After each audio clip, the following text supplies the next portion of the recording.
V. I. Lenin. Class collaboration with capital, or class struggle against capital? Published, Pravda No. 50, May 19, 1917. Published according to the text in Pravda. Source: Lenin Collected Works, Progress Publishers, 1964, Moscow, Volume 24, pages 357–359. Translated, Isaacs Bernard. Transcription / markup, B. Baggins and D. Walters. Public domain, Lenin Internet Archive 1999. You may freely copy, distribute, display and perform this work, as well as make derivative and commercial works. Please credit Marxists Internet Archive as your source. That is how history puts the issue, and not history in general, but the economic and political history of the Russia of today. The Narodniks and Mensheviks, Chernov and Tsereteli, have transferred the contact commission from the room adjacent to the one the ministers used to meet into the ministerial chamber itself.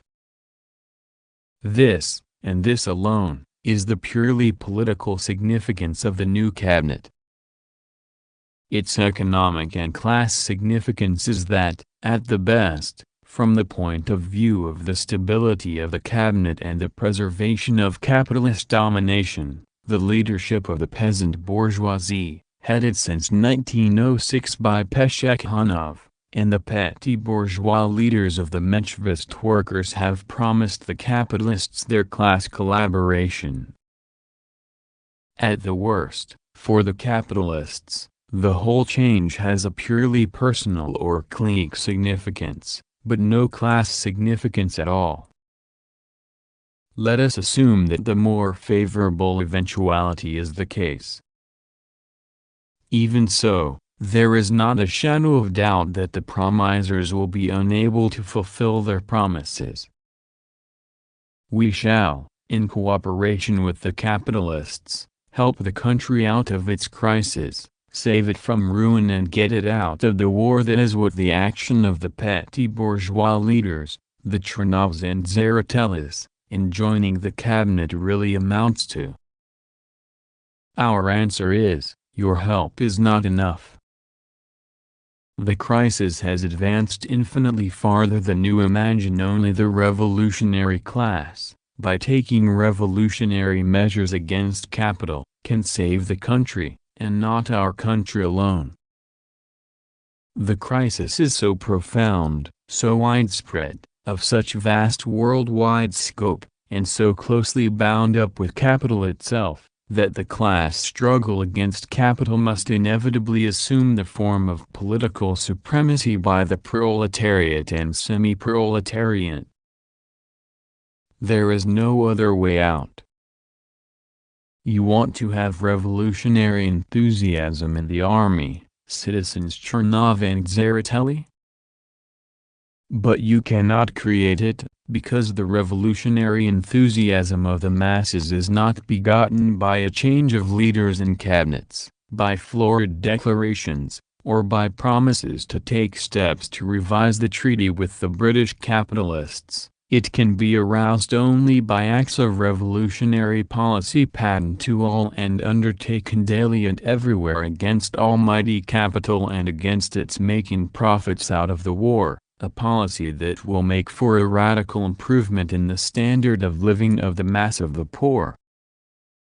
Even if you were to hand over all the land to the people immediately, this would not end the crisis unless revolutionary measures were taken against capital. You want an offensive, citizens Chernov and Tsereteli?